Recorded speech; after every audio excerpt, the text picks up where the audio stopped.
Hannah Carter's hands trembled as every eye in that I will packed not church marry turned toward her. her.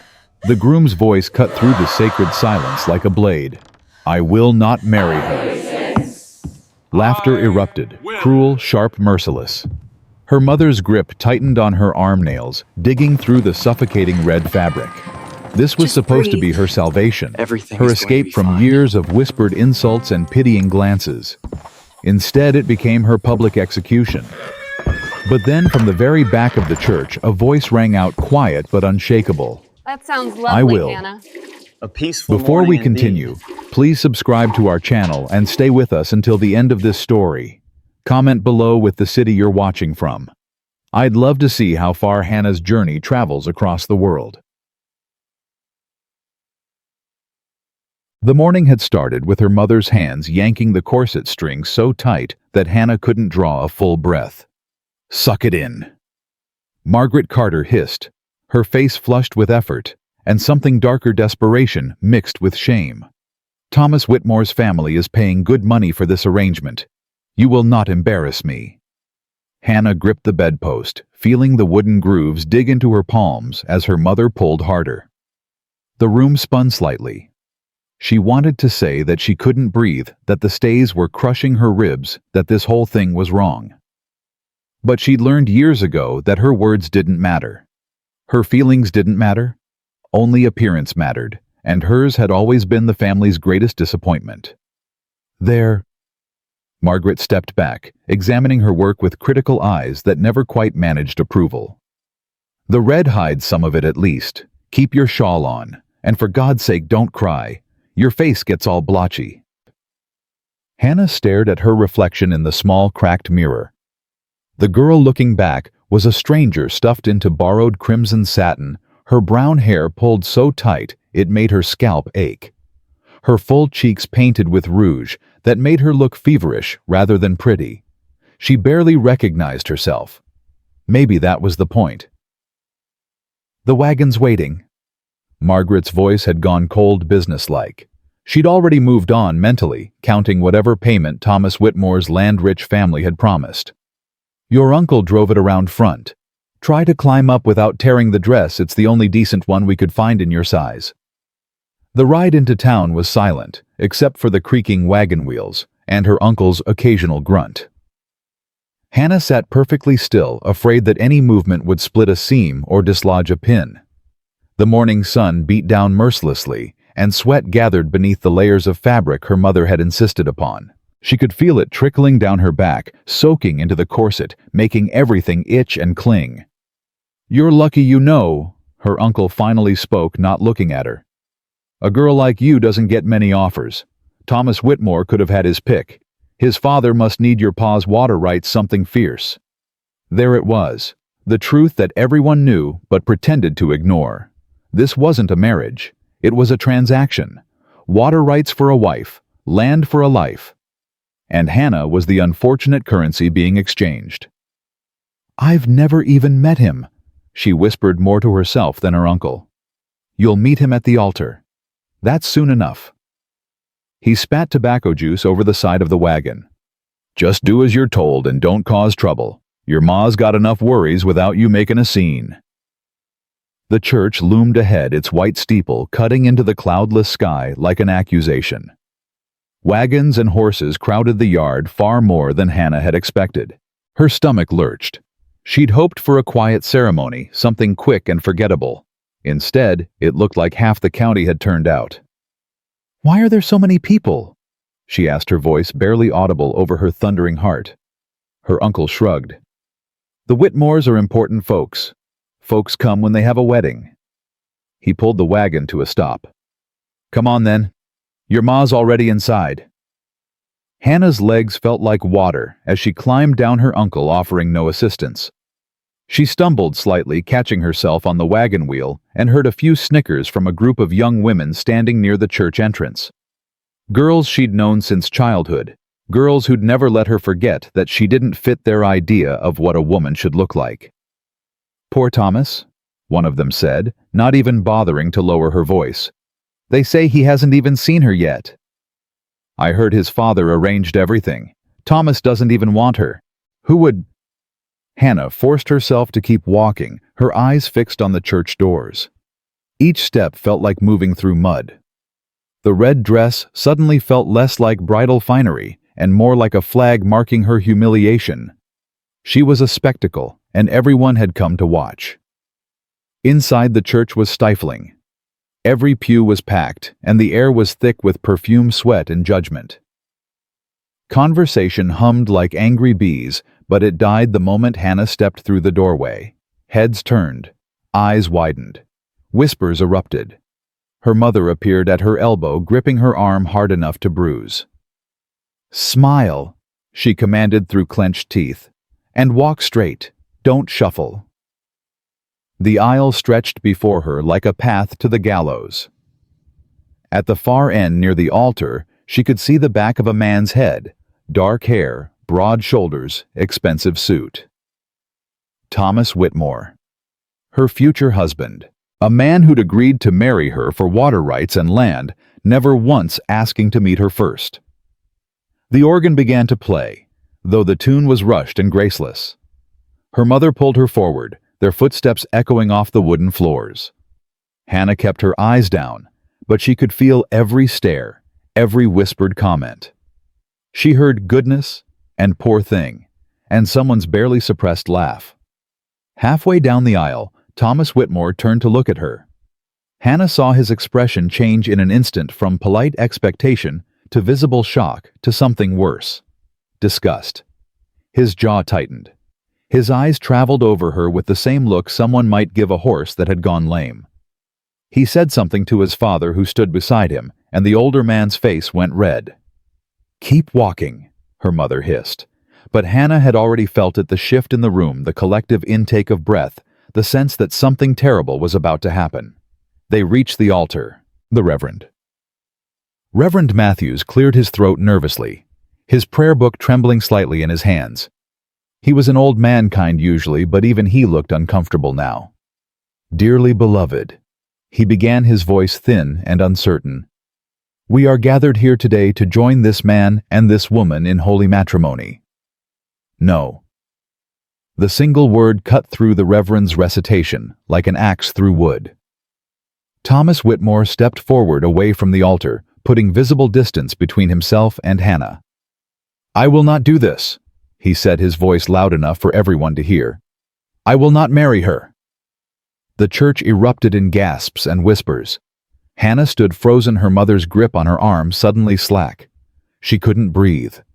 The corset was too tight, the room too hot, and every face was turned toward her, watching her humiliation unfold. "Thomas." His father moved toward him, his voice low and threatening. "We had an agreement." "I don't care." Thomas shot back, his handsome face twisted with indignation. "You showed me a portrait of her sister. You said Hannah Carter was comely and suitable. Look at her father. She's—" "Don't you dare." Hannah's mother stepped forward, her voice shaking with fury and desperation. "You agreed to this marriage. Your father gave his word." "My father's word isn't mine." Thomas interrupted, his eyes never leaving Hannah, examining her like she was something foul he'd stepped in. "I will not be bound to this woman.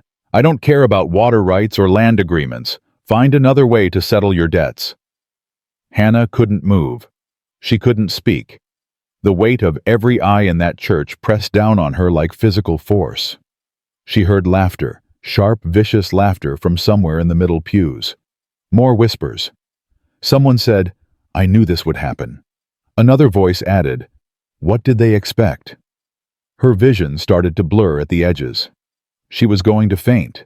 She was going to collapse right here in front of everyone, and that would be worse somehow than everything else that had already happened. "Is there anyone here?" Thomas Whitmore announced, turning to address the congregation with theatrical grandeur, "who would take her, because I will not. I refuse." More laughter. Someone clapped slowly, mockingly. Hannah's mother let out a sound that might have been a sob or a curse. The Reverend looked down at his prayer book, his face flushed with secondhand shame. Hannah finally managed to lift her head. She looked out at the sea of faces, neighbors, supposed friends, people she'd known her entire life. Not one of them met her eyes. Not one of them stood up to defend her or challenge Thomas Whitmore's cruelty. She was alone, completely devastatingly alone. "I will." The voice came from the back of the church, quiet but absolutely clear. The laughter died. The whispers stopped. Every head turned. A man stood at the end of the center aisle, his hat in his hands. He was tall, weathered with sun-darkened skin, and silver threading through his dark hair. His clothes were work-worn, but clean simple denim and leather, the clothes of a working rancher. Hannah had never seen him before in her life. "What did you say?" Thomas Whitmore demanded, his voice sharp with irritation. The stranger walked forward, his boots echoing in the sudden silence. His face was calm, his gray eyes steady. "I said I will," he repeated, stopping a few feet from the altar. "If Miss Carter will have me, I'll marry her." Hannah's mother found her voice first. "Who are you?" "Ethan Brooks, ma'am. I have a ranch west of here in the valley." He glanced at Hannah just briefly, and something in his expression wasn't pity. It wasn't disgust. It was something else entirely, something she couldn't quite name. "I came to town for the wedding. Heard the Carters were marrying off their daughter. Thought I'd pay my respects." "You can't be serious," Thomas sputtered. "You don't even know her." "Neither do you," Ethan replied calmly. "But at least I'm willing to keep my word once given." The barb landed. Thomas's face went scarlet. His father stepped forward, his eyes calculating. "Mr. Brooks, was it? If you're looking to acquire the Carter water rights through marriage, I'm afraid the arrangement—" "I don't want your water rights," Ethan interrupted, his voice still quiet, but somehow cutting through every other sound in that church. "I don't want land or cattle or whatever agreement you'd made.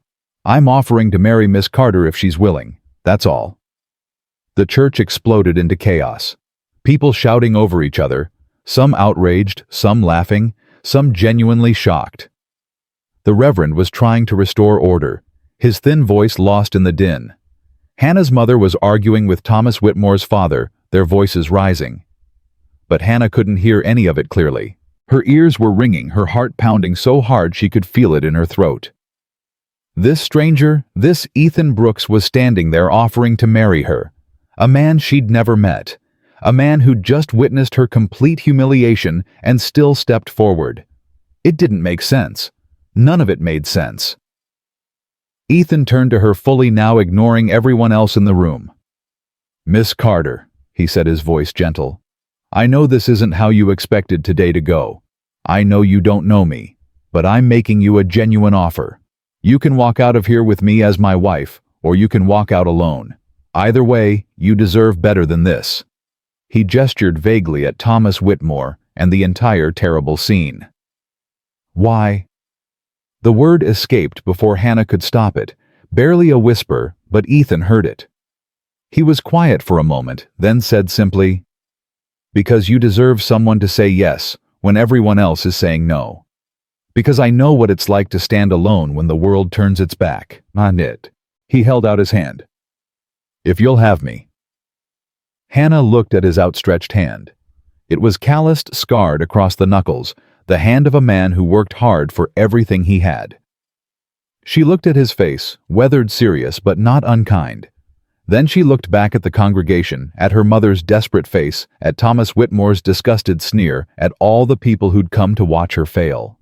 She thought about going home to her parents' house, to her mother's bitter disappointment and her father's silent resignation. She thought about spending the rest of her life as the girl who'd been rejected at the altar, the cautionary tale whispered about in parlors and general stores. Or she could take this stranger's hand, this man who'd appeared from nowhere and offered her what rescue pity she didn't know. But it was something. It was a door, even if she had no idea what lay on the other side. Hannah reached out and placed her hand in Ethan Brooks' rough, warm palm. "I will," she whispered. The church erupted again, but Hannah didn't hear it. She was too focused on the way Ethan's hand tightened gently around hers, steady and sure. Not possessive, not aggressive, just present. Reverend Matthews, looking completely overwhelmed, managed to restore enough order to proceed. I suppose, Mr. Brooks, do you have a ring?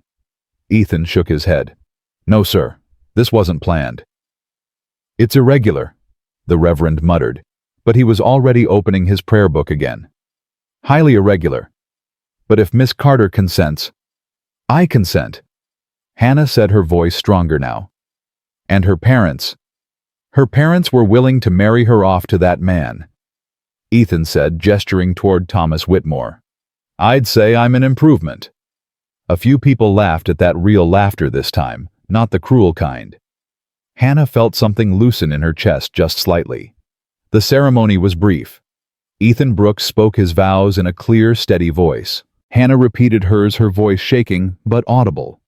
The Reverend pronounced them married in a daze, clearly still trying to understand how the wedding had gone so completely off script. You may kiss the bride, he said, more out of habit than anything. Ethan looked at Hannah, a question in his eyes. She nodded just barely. He leaned forward and pressed a gentle, brief kiss to her forehead, respectful, not claiming. Then he stepped back and offered her his arm. Ready? He asked quietly. Hannah nodded again. She didn't trust her voice. They walked back down the aisle together, and this time the whispers were different. Confusion instead of mockery. Shock instead of laughter. Her mother called out something, but Hannah didn't stop.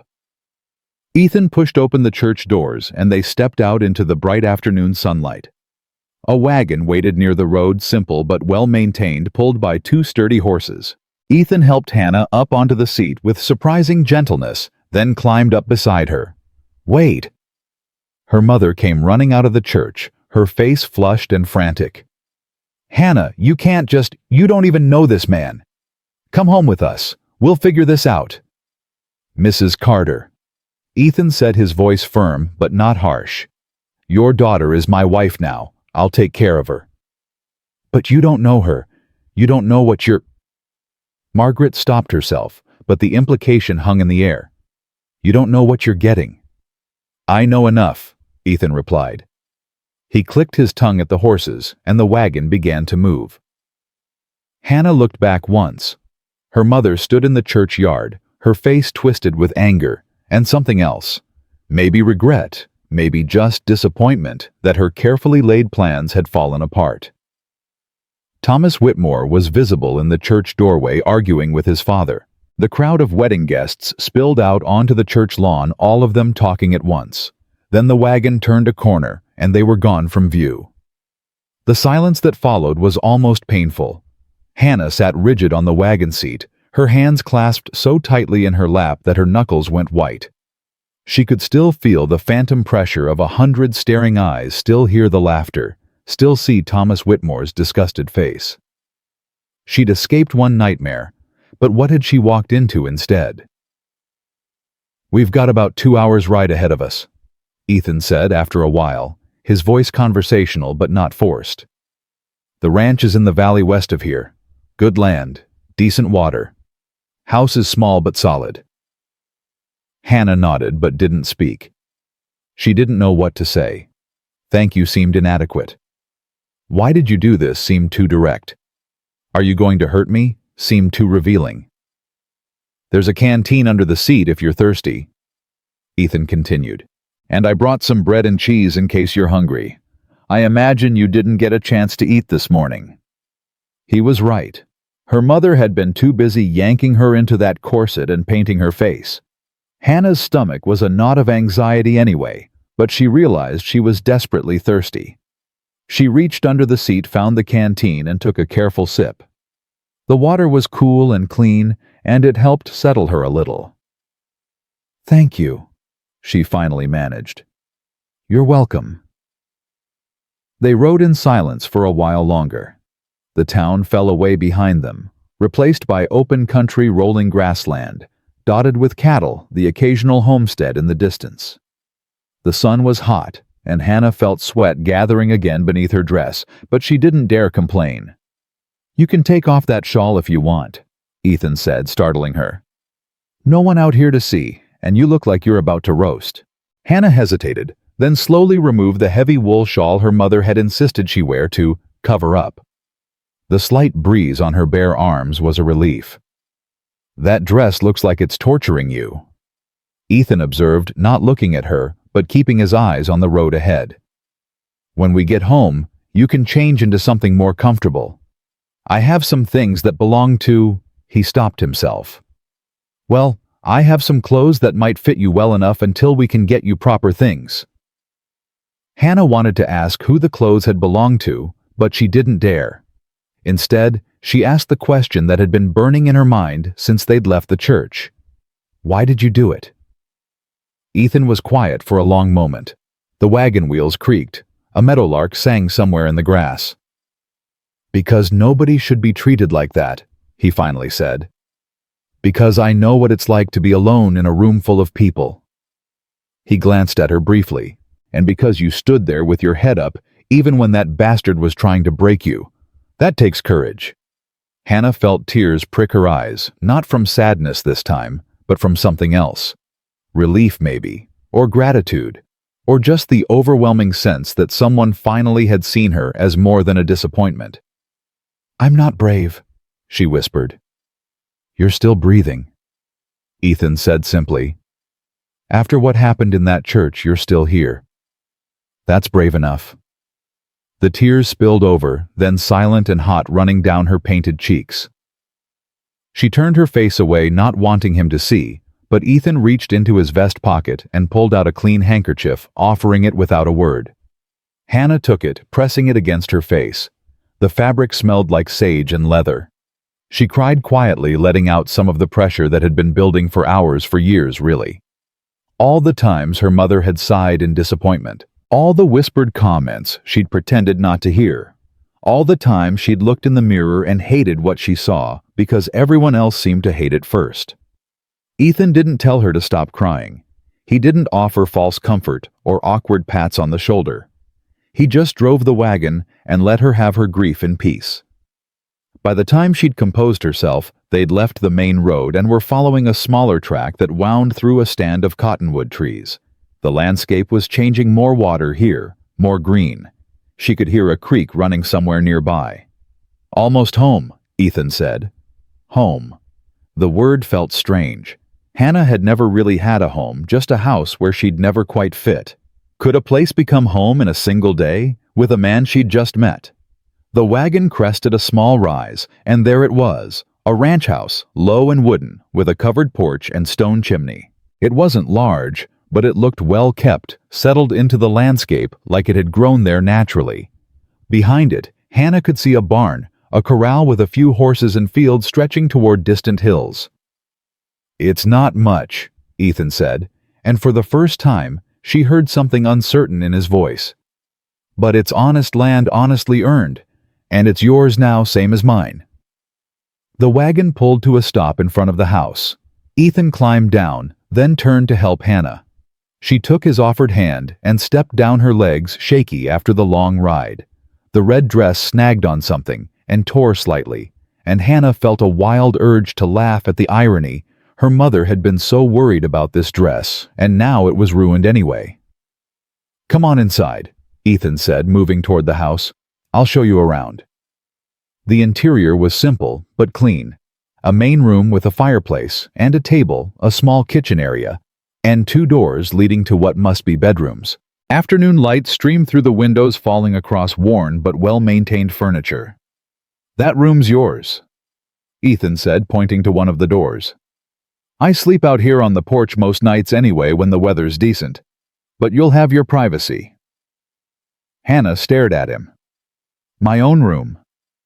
"Of course." Ethan looked surprised that she'd question it. "We're married in name, but I'm not—" He stopped, choosing his words carefully. "I don't expect anything from you that you're not willing to give. This marriage is real in the eyes of the law and the church, but what it means between us, that's something we'll figure out as we go. If we figure it out at all. No pressure, no expectations." Hannah felt something crack open in her chest. Some tight, frightened thing she'd been carrying since her mother had first told her about the arranged marriage. This man, this stranger who'd married her in front of half the county, was giving her something she'd never had before: choice. Thank you, she whispered, meaning it with everything she had. Ethan nodded, looking almost embarrassed. There's water in the pitcher if you want to wash up, and those clothes I mentioned are in the chest at the foot of the bed. Take your time settling in. I need to tend to the horses and check on the animals anyway. He left, closing the door quietly behind him. Hannah stood alone in the main room, listening to his footsteps cross the porch and fade toward the barn. Then slowly she walked to the door he'd indicated was hers and pushed it open. The room was small but bright, with a real bed, not just a cot, but an actual bed with a frame and a quilt. There was a chest, a small table with a basin and pitcher, and a window that looked out toward the hills. It smelled like fresh air and cedar. Hannah sat down on the edge of the bed, still wearing the torn red dress, still feeling the tight grip of the corset. Her makeup was probably a disaster from crying. Her carefully arranged hair was falling down in sticky strands. But she was safe. For the first time in longer than she could remember, she felt safe. She opened the chest at the foot of the bed and found simple dresses, work shirts, practical things. She chose a plain blue cotton dress that looked about the right size, and with some difficulty managed to unlace the tortuous corset enough to breathe. The relief was immediate and overwhelming. She could fill her lungs properly. She could move without pain. Hannah changed quickly, folding the red dress and putting it aside. She never wanted to see it again, but felt strange about just throwing it away. The blue dress fit reasonably well, comfortable, and loose enough to move in. She washed her face, scrubbing away the rouge and powder until her skin felt like her own again. When she looked in the small mirror over the basin, she barely recognized herself, but in a good way this time. This was her face, unpainted and real. These were her clothes, practical and honest. She heard Ethan's footsteps on the porch and took a deep breath. Then she opened the door and stepped out into her new life, not knowing what came next, but knowing that at least she'd been given a chance to find out. Ethan was standing by the stove when Hannah emerged, stirring something in a cast-iron pot that smelled of beef and onions. He glanced up, then did a double take that he tried to hide but didn't quite manage. "That dress fits you well," he said, his voice carefully neutral. "Better than I thought it would." Hannah felt heat rise to her cheeks. "Whose was it?" Ethan turned back to the pot, his shoulders tensing slightly. "My wife's, Sarah. She died 3 years ago." The words hung in the air between them, heavy with grief that time hadn't quite erased. Hannah didn't know what to say. "I'm sorry" seemed inadequate. She settled for silence, waiting to see if he'd say more. He didn't. Instead, he ladled stew into 2 bowls and set them on the table. "Sit. You must be starving." Hannah was though she hadn't let herself think about it until now. She sat, and when she tasted the stew, she was surprised by how good it was. Rich and flavorful, the meat tender, the vegetables cooked just right. "You're a good cook," she said, then immediately felt foolish. What kind of thing was that to say to the man who'd just rescued her from complete humiliation? But Ethan smiled slightly, the first real smile she'd seen from him. "Had to learn. Can't live on jerky and hardtack forever." He took a bite of his own food, chewing thoughtfully. "Sarah tried to teach me before she got sick. I wasn't much of a student then, paid more attention after." They ate in silence for a while, but it wasn't the uncomfortable silence of the wagon ride. This was different, quieter, almost peaceful. Outside, the sun was starting to set, painting the sky through the windows in shades of orange and gold. "I'll need to teach you the routine here," Ethan said eventually. "It's just me running this place, so there's always work to be done. Chickens need feeding morning and evening. The cow needs milking. Garden needs tending. I'm not expecting you to do it all, but if you're willing to help, I'd be grateful." "I can work," Hannah said quickly, maybe too quickly. "I'm not afraid of work. I can cook and clean and mend. I helped my father with the animals back home. I can learn whatever you need me to learn." Ethan studied her across the table, his gray eyes thoughtful. "I believe you. But you don't have to prove anything to me, Hannah. You're not on trial here." The words hit harder than he probably intended. Hannah felt tears threaten again and blinked them back furiously. She was so tired of crying, tired of feeling like she had to earn the right to exist. "I just want to be useful," she said quietly. "I want to earn my place." "You already have a place," Ethan replied. "You're my wife. That's enough." But Hannah wasn't sure she believed him. Men didn't just marry strange women out of kindness. There had to be something he wanted, some expectation she'd eventually fail to meet. The only question was when he'd realize his mistake. After dinner, Ethan showed her around the property in the fading light. The barn was sturdy, housing 3 horses, the milk cow, and a pair of goats. The chicken coop was well maintained, the birds settling in for the night. There was a root cellar, a smokehouse, a vegetable garden that needed weeding.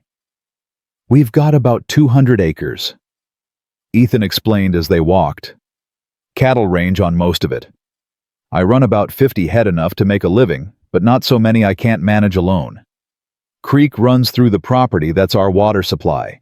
Never runs dry even in the worst summers." Hannah listened, trying to memorize everything. The ranch was bigger than her father's farm, more prosperous. Ethan had built something solid here, something that would last. "Why did you come to that wedding?" she asked suddenly. "You said you came to town for it, but you didn't know us. Why were you there?" Ethan was quiet for a long moment, staring out toward the darkening hills. "I knew your father years back. We worked on a cattle drive together when we were both younger. Lost touch after I settled here, but I heard through someone in town that he was marrying off his daughter. Thought I'd pay my respects." He glanced at her. "I didn't know it was an arranged marriage. Didn't know you'd never met the groom." "Would it have mattered if you'd known?" "Probably would have stayed away," Ethan admitted. "I don't much care for those kinds of arrangements. Seems like a poor way to start a marriage." He paused. "But then I wouldn't have been there when you needed someone to stand up, so maybe it worked out the way it was supposed to." Hannah wasn't sure she believed in things working out the way they were supposed to. Her life had been a series of disappointments and closed doors. But standing here in the cooling evening air, listening to the peaceful sounds of the ranch settling in for the night, she could almost imagine that maybe, just maybe, something had gone right for once. "I should let you rest," Ethan said, turning back toward the house. "You've had a long day. Tomorrow we can start fresh, figure out how this is all going to work." Hannah followed him back inside. Ethan lit a lamp, casting warm light through the main room. He moved with easy familiarity, banking the fire in the stove, checking the lock on the door, settling into a routine she wasn't part of yet. "I meant what I said," he told her, pausing at her bedroom door. "You don't owe me anything. Sleep well, and if you need anything in the night, just call out. I'll hear you." Hannah nodded, not trusting her voice. She slipped into her room and closed the door, leaning against it in the darkness. Her heart was pounding, though she couldn't say exactly why. Fear. Relief. Some confusing mixture of both. She climbed into bed, still wearing the blue dress, too exhausted to think about finding nightclothes. The mattress was softer than anything she'd slept on before the quilt clean, and smelling faintly of lavender. Through the window, she could see stars beginning to emerge in the darkening sky. She should have felt safe. She should have felt grateful. Instead, she felt hollow, like she was waiting for the other shoe to drop, for Ethan to reveal what he really wanted from her, for this fragile piece to shatter. Hannah closed her eyes and willed herself to sleep. But it was a long time coming. The rooster's crow woke her before dawn. For a moment, Hannah didn't know where she was. The room was unfamiliar, the bed too comfortable, the sounds all wrong. Then memory crashed back, and with it came a wave of anxiety that made her stomach clench. She was married, to a stranger, living in a house she'd never seen before yesterday. Hannah dressed quickly in another of the simple dresses from the chest, this one a faded green calico. She braided her hair hastily and stepped out into the main room. Ethan was already up, dressed in work clothes, coffee brewing on the stove. He looked up when she entered, and she caught something in his expression. Surprise maybe that she was awake so early. "Morning," he said. Coffee's almost ready. You sleep all right. Well enough, Hannah lied. In truth, she'd tossed and turned for hours, her mind racing before finally falling into a restless sleep near midnight. Ethan poured 2 cups of coffee and handed her one. Hannah wrapped her hands around it gratefully, feeling the warmth seep into her palms. She'd never been much of a coffee drinker. Her mother said it was too expensive to waste on her. But this morning, she needed something to clear the fog from her head. I usually start with the animals, Ethan said. Chickens first, then the cow and goats. After that, I check on the horses and head out to see about the cattle. If you want to come along, I can show you the routine. Or you can stay here and rest more if you need to. I'll come, Hannah said immediately. The last thing she wanted was to be left alone in this house with nothing but her thoughts. They worked in silence as the sun rose, painting the valley in shades of pink and gold. Ethan showed her how much grain to give the chickens, where to collect the eggs, how to approach the cow for milking without spooking her. Hannah watched carefully, memorizing each step, determined to be useful. You've done this before, Ethan observed as she settled onto the milking stool with practiced ease. My father had a dairy cow. This was my job every morning. Hannah's hands found their rhythm, the milk hitting the pail in steady streams. It was the one thing I was good at that my mother couldn't criticize. Ethan leaned against the barn wall, watching her work. Your mother seems like a hard woman to please. Hannah laughed, but there was no humor in it. My mother wanted a daughter she could be proud of, someone pretty and delicate who'd make a good match. Instead, she got me. She kept her eyes on the cow, not wanting to see pity in Ethan's face. I've always been too big, too clumsy, too everything she didn't want. The arranged marriage was her last attempt to salvage something from the disappointment. You're not a disappointment, Ethan said quietly. Hannah's hands stilled on the cow's teats. You don't know me well enough to say that. I know you got up before dawn without being asked. I know you're not afraid of work. I know you stood in that church with dignity when most people would have collapsed. He pushed off from the wall. That's enough for me to know you're worth more than your mother gave you credit for. Hannah blinked hard against the sudden burning in her eyes. She finished the milking in silence, not trusting herself to speak. The days began to settle into a pattern after that. Hannah woke before dawn, worked alongside Ethan through the morning, spent the afternoons tending the garden, and the house helped with evening chores. She cooked meals with the supplies in the pantry, learning to stretch ingredients further than her mother ever had. She mended Ethan's worn work shirts, discovering that he'd been trying to make them last far longer than they should have. Ethan was patient with her mistakes, and there were plenty of them. She burned bread, let the fire in the stove go out, scattered the chickens when she moved too quickly. But he never raised his voice, never showed frustration. He just showed her again, explained more clearly, and let her try once more. What surprised Hannah most was the silence. Not uncomfortable silence, but the kind that came from two people learning to exist in the same space without filling every moment with unnecessary words.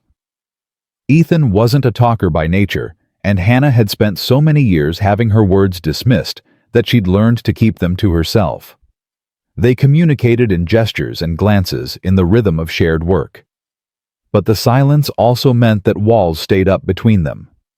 Hannah slept in her room every night, and Ethan slept on the porch, or sometimes in the barn. They were married, but they were still strangers, circling each other carefully, never quite touching. 2 weeks after the wedding, Hannah was in the garden pulling weeds when she heard a wagon approaching. She looked up to see a woman driving, her gray hair pinned back severely, her face set in determined lines.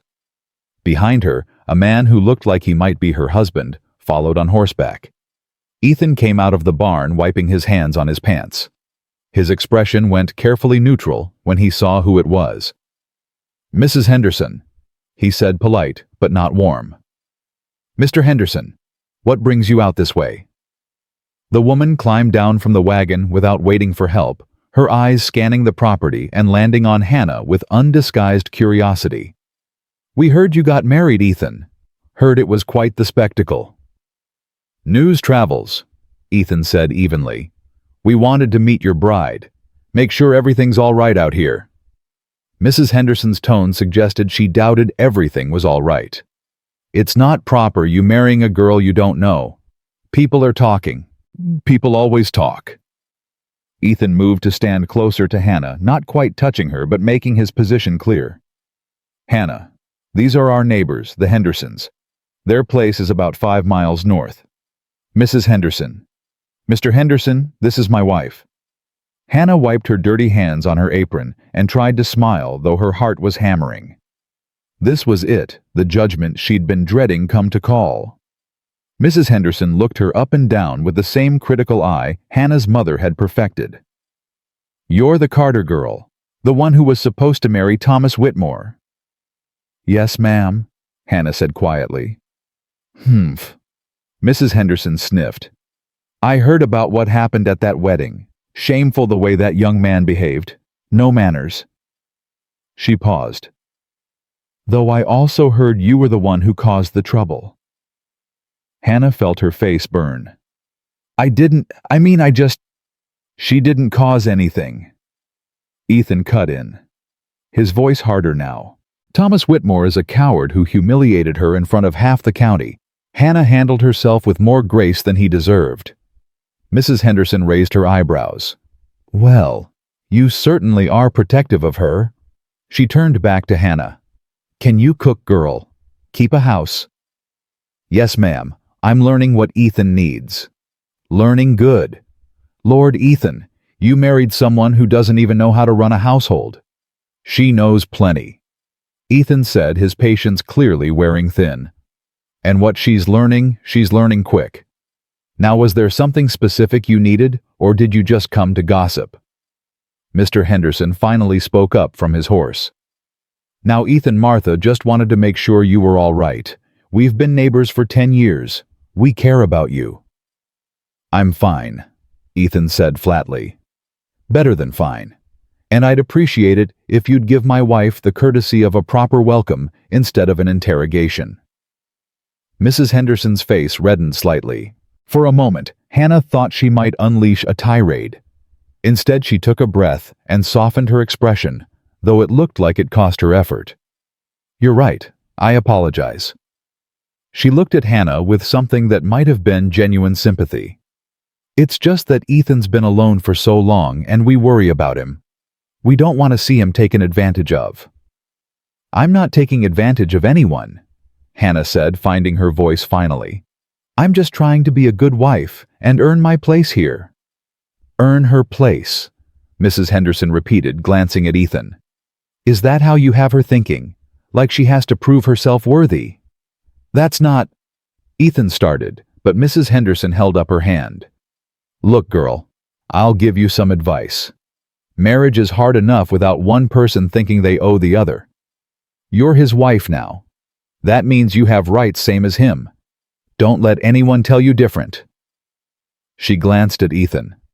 "That includes him." With that, she climbed back onto her wagon. Mr. Henderson tipped his hat awkwardly and turned his horse around. They left the way they came, leaving dust hanging in the air behind them. Hannah stood frozen, her hands still clutching her apron. She felt exposed, like Mrs. Henderson had seen straight through to the fear and doubt she'd been trying to hide. "Don't listen to her," Ethan said, his voice tight. "She means well, but she doesn't know what she's talking about." "Does she?" Hannah turned to look at him. "She's right, isn't she? You are being taken advantage of. You married someone you don't know, someone who can't even..." "Stop!" Ethan's voice wasn't loud, but it cut through her words like a blade. "I married you because I chose to. Nobody forced me, and I've never once regretted it." "But why?" The question burst out of Hannah before she could stop it. All the confusion and doubt of the past 2 weeks finally breaking free. "Why did you do it, really? You say you saw courage, but that's not enough reason to marry someone. What do you want from me, Ethan? What am I supposed to be giving you that I'm not?" Ethan looked at her for a long moment, something working in his jaw. When he spoke, his voice was rough. "I don't want anything from you except what you're willing to give. I married you because I couldn't stand to watch you be humiliated like that. Because I know what it's like to be alone in the world. Because—" He stopped, running a hand through his hair in frustration.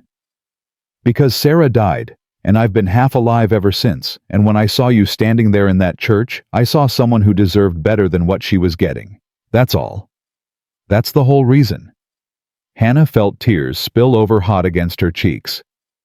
"That's pity. You married me out of pity." "It's not pity," Ethan said, and now there was something almost desperate in his voice. "It's recognition.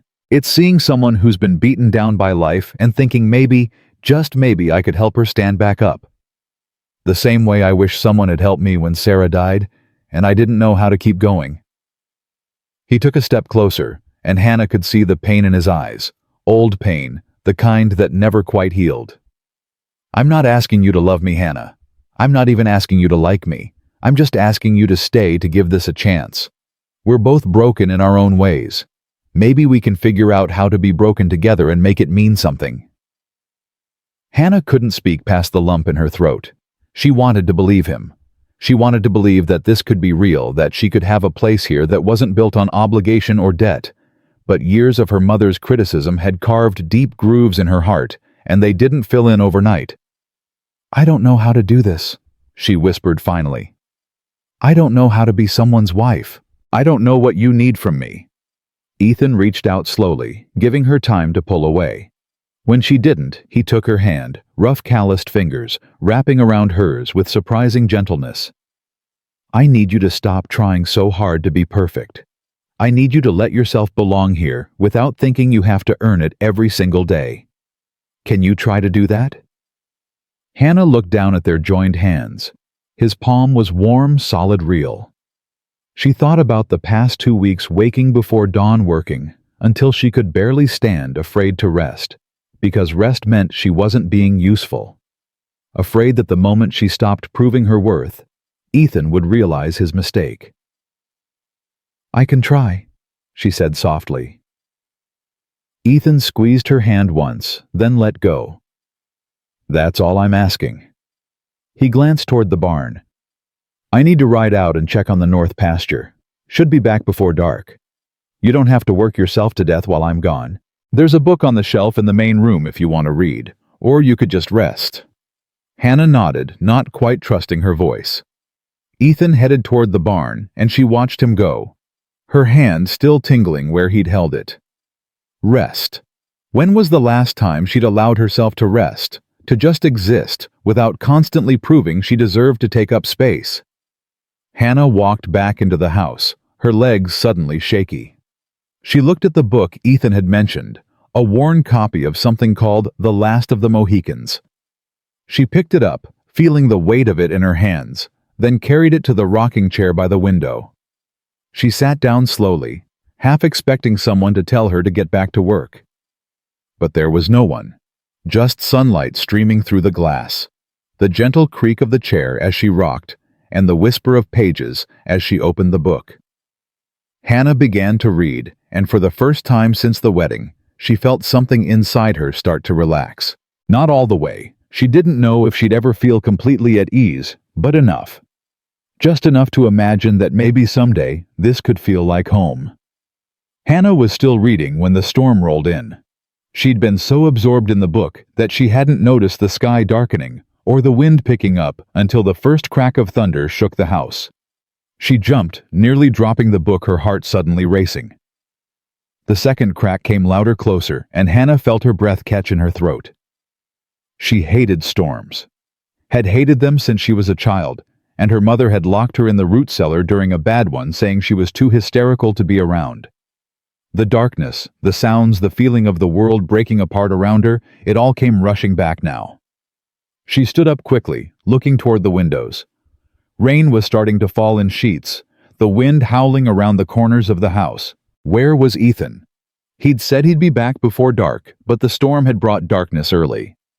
What if something had happened? What if his horse had spooked, or a tree had fallen, or lightning split the sky so bright it left spots in her vision? Thunder followed immediately, a bone-rattling boom that made Hannah cry out. She pressed her hands over her ears trying to block out the sound, but it was everywhere inside her head, inside her chest. She needed to hide. The root cellar no, she couldn't go down there, couldn't trap herself in the dark. Her bedroom. She could go to her bedroom, pull the quilt over her head like she'd done as a child when her mother wasn't watching. Hannah stumbled toward her room, her legs shaking, but another crack of thunder stopped her in her tracks. She couldn't move, couldn't breathe. The storm was getting worse, and she was alone, and Ethan was out there somewhere. And what if he didn't come back? What if she ended up alone again?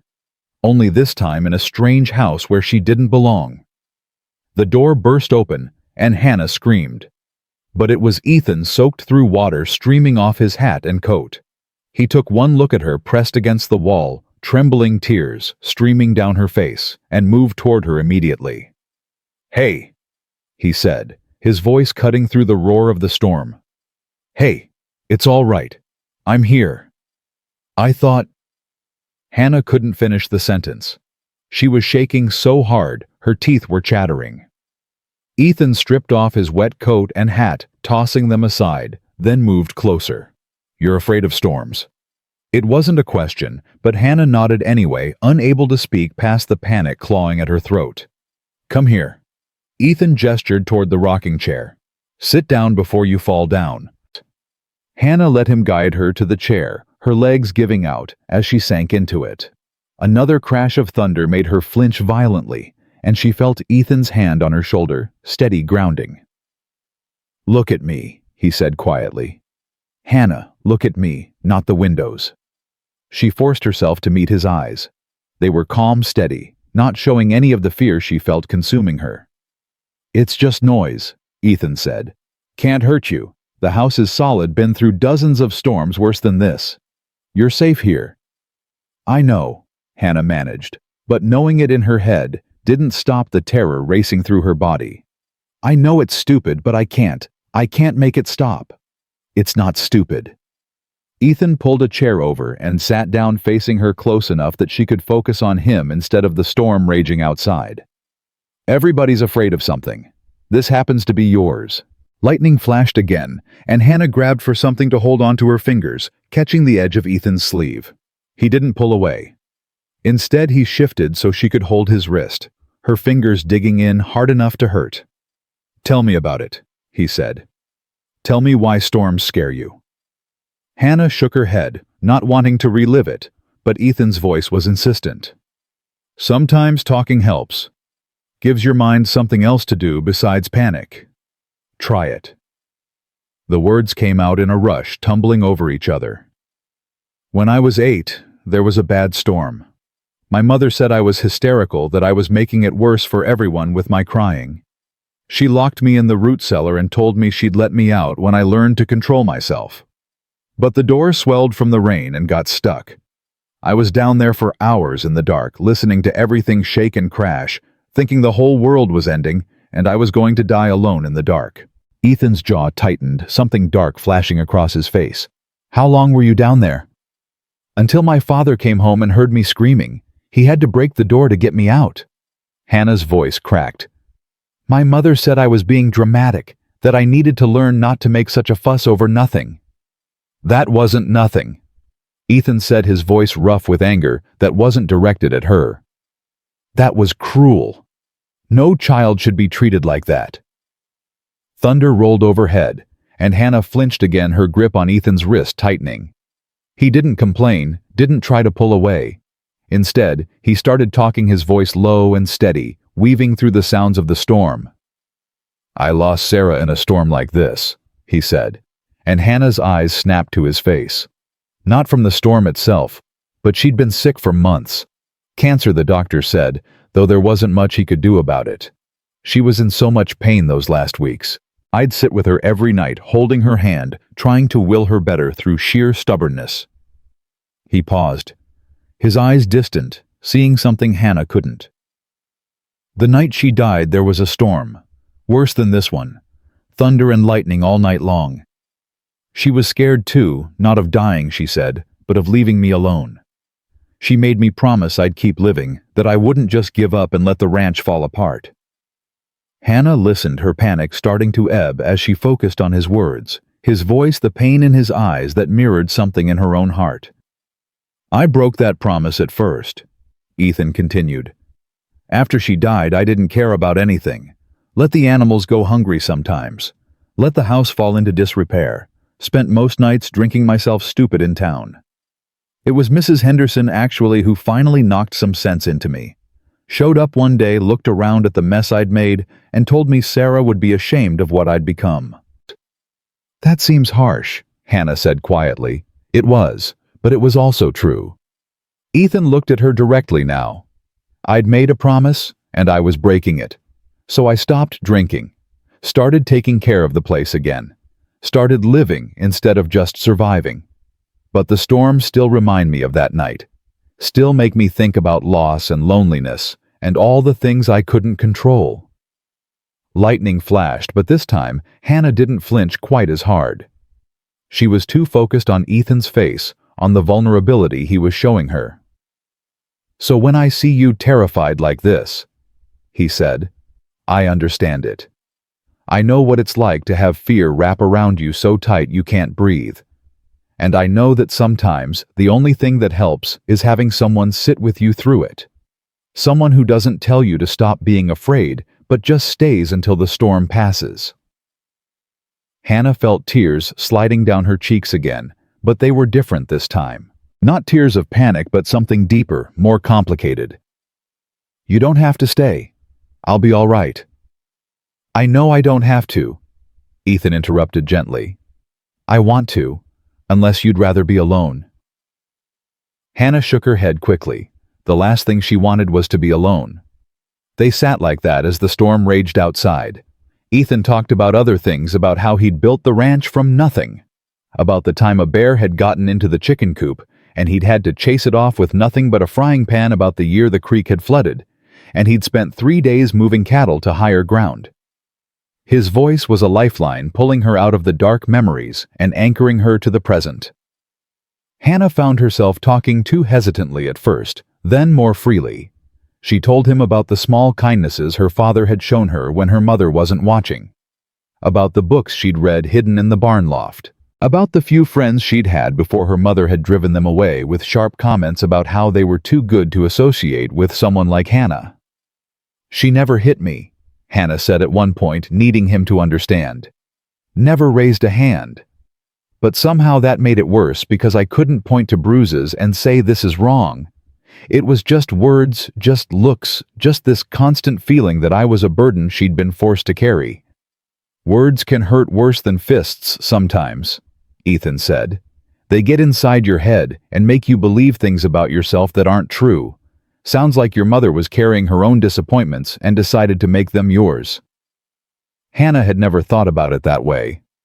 She'd always assumed her mother's cruelty was justified, that if she could just be better, prettier, smaller, everything would be fine. But hearing Ethan say it so plainly, that her mother's behavior was about her mother, not about Hannah's worth, something shifted inside her chest. The storm was starting to ease. The thunder came less frequently now, the lightning more distant. Rain still fell, but without the earlier violence. Hannah realized her grip on Ethan's wrist had loosened, though she hadn't let go entirely. "I'm sorry," she said, looking down at where her fingers still touched his skin. "I didn't mean to fall apart like that." "You didn't fall apart," Ethan said. "You were scared, and you let me help. That's not falling apart. That's being human." Hannah looked up at him, this man who'd married her out of what he claimed wasn't pity, who sat with her through a storm without judgment, who shared his own pain to ease hers. In the lamplight, with his hair drying in unruly waves and his shirt still damp from the rain, he looked different somehow, less like a stranger and more like someone she could trust. "Thank you," she whispered, "for staying, for not making me feel stupid." "You're not stupid," Ethan said firmly. "You're brave. You survived a childhood that would have broken most people, and you're still here, still trying. That's courage, Hannah. Real courage." Hannah wanted to believe him. For the first time, she almost did. Ethan finally stood, stretching his back with a slight wince. I should check on the animals, make sure the storm didn't do any damage. You going to be all right? Hannah nodded, though the thought of him leaving made her anxiety spike again. But the storm was passing, and she couldn't expect him to sit with her all night, like she was a frightened child. I'll come with you, she said, standing up quickly. If that's all right. Ethan looked surprised but nodded. Get a coat. It's still raining. They went out together into the wet darkness, the air smelling of rain and earth. The animals were fine, nervous, but unharmed. The barn roof had held, though a few shingles would need replacing. They worked together in comfortable silence, checking each stall, calming the skittish horses, making sure everything was secure for the night. When they came back inside, both dripping wet, Ethan built up the fire while Hannah put on water for tea. They sat at the table, warming their hands on the hot cups, and for the first time since they'd married, the silence between them felt easy, natural. I've been thinking, Ethan said after a while. You work too hard. You're up before dawn, and don't stop until you collapse at night. You don't have to do that. Hannah felt herself tensing.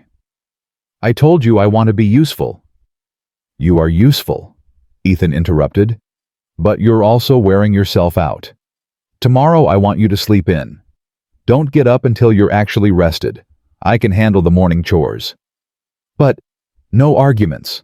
His voice was gentle but firm. You need rest, Hannah. Real rest. And you need to stop punishing yourself for existing. The words hit like a physical blow, partly because they were true. Hannah had been punishing herself, driving herself to exhaustion every day because some part of her believed that's what she deserved. That if she stopped even for a moment, she'd prove everyone right about her being worthless. I don't know how to not do that, she admitted quietly. Then we'll figure it out together, Ethan said. One day at a time, starting tomorrow with you sleeping past dawn. Hannah nodded, tears threatening again. She seemed to cry more in this house than she had in years, but somehow it felt different. Less like weakness and more like release, like something inside her was finally starting to thaw. That night, Hannah slept better than she had since the wedding. Not perfectly old fears didn't disappear overnight, but better. And when she woke, sunlight was streaming through her window, warm and golden. She sat up with a start, panic fluttering in her chest. How late had she slept? Ethan would be furious. But then she heard him moving around in the kitchen, humming something off-key, and she remembered. He'd told her to sleep in. He'd wanted her to rest. Hannah dressed slowly, her body grateful for the extra sleep, even as her mind struggled with the guilt. When she emerged, Ethan had breakfast already made, eggs and bacon, coffee brewing, bread toasted over the fire. Morning, he said, glancing up with a small smile. Sleep well. Too well. Hannah said, still feeling like she should apologize. I should have been up hours ago. You should have been sleeping, which you were. Sit down and eat. They ate together, and Hannah realized this was becoming something not quite a routine yet, but the beginning of one. A life built on small moments and quiet understanding. Over the next few weeks, things continued to shift between them. Ethan insisted Hannah take time for herself each day, even if it was just an hour with her book or a walk down to the creek. Hannah started to relax into the rhythm of the ranch, learning what needed to be done without driving herself into the ground, trying to do everything perfectly. They talked more, sharing stories from their pasts, learning each other's habits and preferences. Hannah discovered that Ethan liked his coffee strong enough to strip paint, but couldn't stand the taste of turnips. Ethan learned that Hannah had a gift for baking bread, that she sang quietly to herself when she thought no one was listening, that she had a sharp wit she usually kept hidden. The physical distance between them remained. Ethan still slept on the porch most nights, still gave Hannah her space, but there were small touches now, his hand on her shoulder when he passed behind her, her fingers brushing his, when she handed him his coffee, the accidental contact that came from working closely together. Each touch felt significant, charged with possibility. One afternoon, nearly a month after the wedding, Hannah was in the garden when she heard horses approaching. She looked up to see 3 riders, 2 men and a woman, all dressed well but travel-worn. They pulled to a stop near the house, and the woman called out, "Hello, is anyone home?" Ethan emerged from the barn, and Hannah saw his entire body stiffen. She walked closer, wondering what was wrong, and saw the expression on his face shock mixed with something that might have been pain. "Rebecca," he said, his voice strange.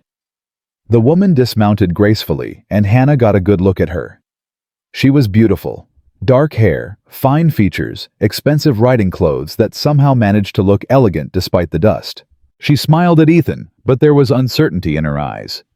"Hello, Ethan. It's been a long time." 3 years, Ethan said flatly. "What are you doing here?" Rebecca glanced at the two men with her presumably hired hands or bodyguards, then back at Ethan. "I need to talk to you. About Sarah. About the baby." Hannah felt the world tilt. Baby Sarah had been pregnant. Ethan's face had gone pale. "What about the baby?" Rebecca looked uncomfortable, now her confidence faltering. "Can we speak privately?" "No," Ethan said, his voice hard. "Whatever you have to say, you can say in front of my wife." Rebecca's eyes snapped to Hannah, really seeing her for the first time. Her expression flickered with surprise, then something else. "You remarried. I didn't know." "Why would you? You made it clear you wanted nothing to do with me after Sarah died." Ethan crossed his arms. "Now, what's this about the baby? Sarah lost the baby when she got sick. We both know that." "She didn't lose the baby, Ethan." Rebecca's voice was quiet but clear. "She gave birth 2 weeks before she died, a little girl. Sarah was my sister. I was there at the end. She made me promise to take the baby to raise her somewhere safe away from all this." She gestured at the ranch. Hannah watched Ethan's face crumble, watched him struggle to process what he was hearing. "I have a daughter. Sarah had our daughter, and nobody told me." "Sarah didn't want you to know," Rebecca said, and there was genuine regret in her voice now. "She was dying, Ethan. She knew she wouldn't survive, and she didn't want to leave you with a newborn baby to raise alone. She thought she was protecting you." "Protecting me?" Ethan's voice rose, anger breaking through the shock. "She died thinking I didn't know about my own child. I could have been there, could have held her, could have—" He couldn't finish, emotion choking off his words. Rebecca took a step forward, her hand reaching toward him, but Ethan backed away. "Where is she? Where's my daughter?" "She's with me, in San Francisco. She's 3 years old, healthy, happy." "You've had her for 3 years and never told me." "I was following Sarah's wishes." Rebecca's voice rose to match his. "She was my sister. She was dying. What was I supposed to do?" "You were supposed to tell me I had a child?" Ethan roared, and Hannah had never heard him raise his voice like that before. "You were supposed to give me a choice." The two men with Rebecca shifted uncomfortably. Hannah stood frozen, not sure what to do, not sure if she should be here for this at all. "I'm here now," Rebecca said, her voice shaking slightly. "I'm here because Clara, that's what I named her, Clara Sarah, she's been asking questions, asking about her father. And I realized that maybe Sarah was wrong. Maybe you deserve to know. Maybe Clara deserves to know you." Ethan sat down heavily on the porch steps, his head in his hands. Hannah wanted to go to him, but she didn't know if she had the right. This was about his past, his lost wife, a child he'd never known existed. "Why now?" Ethan finally asked, his voice muffled. "Why wait 3 years?" Rebecca sat down next to him, maintaining a careful distance. "Because I thought I was doing the right thing. Because I thought raising her myself was what Sarah wanted. But watching Clara grow up without her father, seeing her look at other little girls with their daddies—" Her voice broke. "I realized I might have made a mistake. A terrible mistake." Ethan looked up at her, his eyes red-rimmed. "Can I see her?" "My daughter. That's why I'm here. She's staying with friends in town. I wanted to talk to you first, make sure—" Rebecca hesitated. "Make sure you wanted to meet her. I didn't know if you'd be angry, or if you'd even want a child in your life after all this time." "She's my daughter," Ethan said simply. Of course I want to meet her. Rebecca nodded, relief evident on her face. Then she looked at Hannah again, really looked at her. I didn't know about you, about Ethan remarrying. This complicates things. Why? Hannah found her voice finally stepping forward. How does it complicate anything? Clara is used to it being just me and her. Introducing her to her father is already going to be overwhelming. Adding a stepmother into the mix. Hannah's my wife. Ethan interrupted, his voice firm, despite the emotion in it. If Clara's going to be part of my life, then she's part of our life, both of us. Hannah felt something warm bloom in her chest at those words, our life, both of us. He wasn't excluding her, wasn't treating this as separate from their marriage. Rebecca studied them both for a long moment. All right, she said finally. We'll do this together.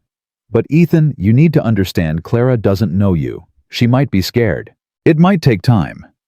I've already lost 3 years, Ethan said quietly. I can be patient. They made arrangements to meet Clara the next day in town. Rebecca and her companions would stay at the hotel. As they prepared to leave, Rebecca turned back one more time. For what it's worth, she said to Ethan, I am sorry. I thought I was honoring Sarah's wishes, but I see now how much I took from you, from Clara. I hope someday you can forgive me. Ethan didn't answer, just watched them ride away.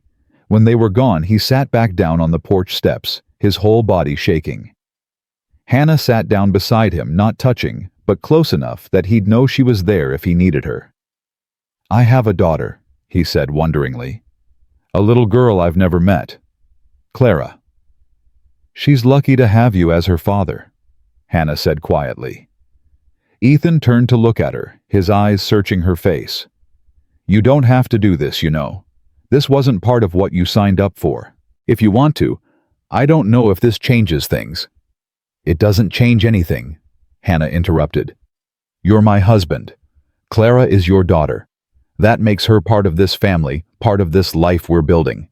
If you'll have me as part of it. Ethan reached for her hand, lacing his fingers through hers. I'll have you, he said, his voice rough with emotion. If you're willing to take on a man who apparently comes with more complications than he knew about. Hannah squeezed his hand. We all have complications. That's just being human.